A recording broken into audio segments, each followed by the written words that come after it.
35 وعید ایسی ہے سود خور کے لیے جیسے اس نے اپنی ماں کے ساتھ زنا کیا ہو. 35 وعید ایسی ہے جیسے اس نے اپنی ماں کے ساتھ زنا کیا ہو. اور مسلمان سود دے رہا ہے, پتہ نہیں کیسے کیسے وہاں کمپنیوں پیسے لگا رہا ہے. دبئی میں نے کہا وہ سود ہے, بالکل کھلم کھلا سود ہے.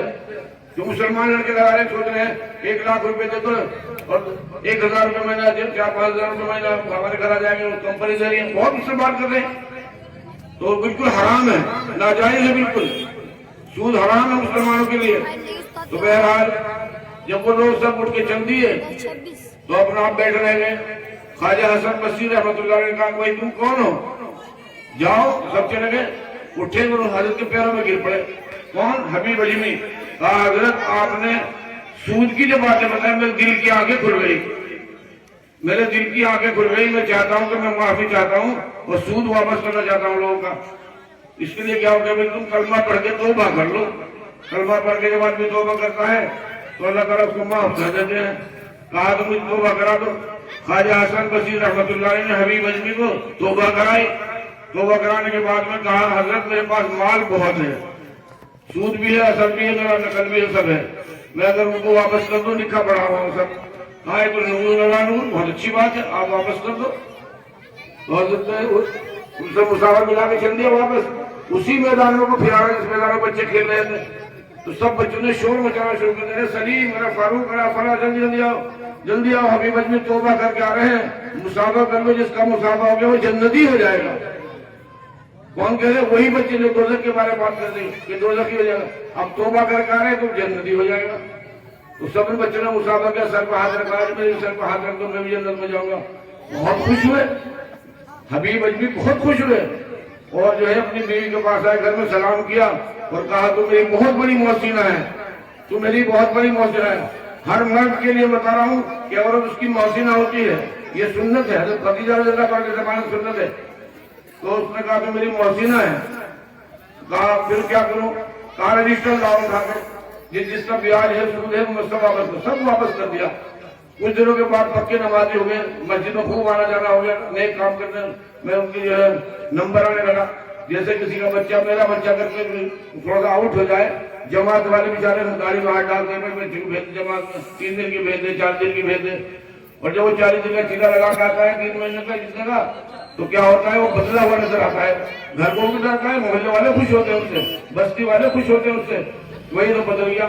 اسی طریقے سے حبیب اجمی سے لوگ خوش ہو گئے کہ بھائی تو حبیب اجمی تو بالکل ہی بدل گئے. اس کے بعد میں کیا ہوا؟ اس کے بعد میں یہ ہوا کہ ایک روز کا واقعہ, یہی خواجہ حسن بصری رحمۃ اللہ علیہ راستے سے جا رہے تھے اپنے رفقا کے ساتھ, اپنے مریدوں کے ساتھ میں. عشاء کی نماز کھڑی ہوئی تھی مسجد میں, مسجد کے نیچے کہا مسجد حضرت نماز پڑھنے کے, پڑھ لو سب لے لو, سب بابا میں نماز کی نیت باندھ لی. تو اس وقت میں جب نماز کی نیت باندھ لی تو خواجہ حسن بصری رحمۃ اللہ علیہ کے دل پہ شیطان نے تیر مارا. کون سا تیر مارا؟ خواجہ معین اس طرح لکھتے ہیں کہ شیطان جو ہے علماء کے دل پہ 700 مرتبہ تیر مارتا ہے 24 گھنٹے کے اندر. کتنا؟ 700 مرتبہ. اور ہمارے تمہارے دل کے 60 مرتبہ کوئی. تو وہ تو عالم سے بڑے اللہ والے کتنا بڑا تیر مارا ہوگا. کیا تیر مارا؟ تیر یہ مارا کہ ارے آج تم اس کے پیچھے نماز پڑھ رہے ہو حبیب اجمی کے. کیونکہ حبیب اجمی کو لوگوں نے اپنا امام بنا لیا تھا, امام مسجد چلے گئے تھے مندر کے لیے. تو حبیب اجمی نماز پڑھا رہے تھے. تو کہا ارے یہ تو وہی حبیب اجمی ہے جس کو تم نے توبہ کرائی ہے کہ نماز پڑھانے کے مسلم پہ اس کے پیچھے نمازی نہیں ہونی. یہ تیر مارا شیطان نے. تو خواجہ حسن بصری رحمۃ اللہ نے نیت توڑ کے اور اپنے فیصلہ کہا چلو بھائی آگے پڑھ کے نماز چلو. جو لوگ ساتھ تھے وہ سب نے نیت توڑی, نماز آگے پڑھ جا کے. جب خواجہ حسن بصری رحمۃ اللہ علیہ تہجد میں دعا مانگ رہے تھے, کیا دعا مانگ رہے تھے کہ اللہ اپنا قرب نصیب فرما دو, اللہ اپنا قرب نصیب فرما دو, اللہ اپنا قرب نصیب فرما دو. تو غیب سے ندا آئی, آواز آئی کہ کیا کہا کہ حسن بصری ہم تو آج ہی اپنا قرب تمہیں دینے کو تیار تھے اگر تم حبیب اجمی کے پیچھے عشاء کی نماز ادا کر لیتا.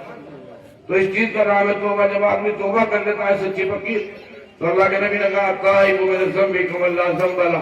جس نے اللہ کے سامنے سچی پکی توبہ کی وہ ایسا ہو گیا جیسا آج اپنی ماں کے پیٹ سے پیدا ہوا ہو. تو بھائی یہ مسجد بننی اللہ کا گھر ہے.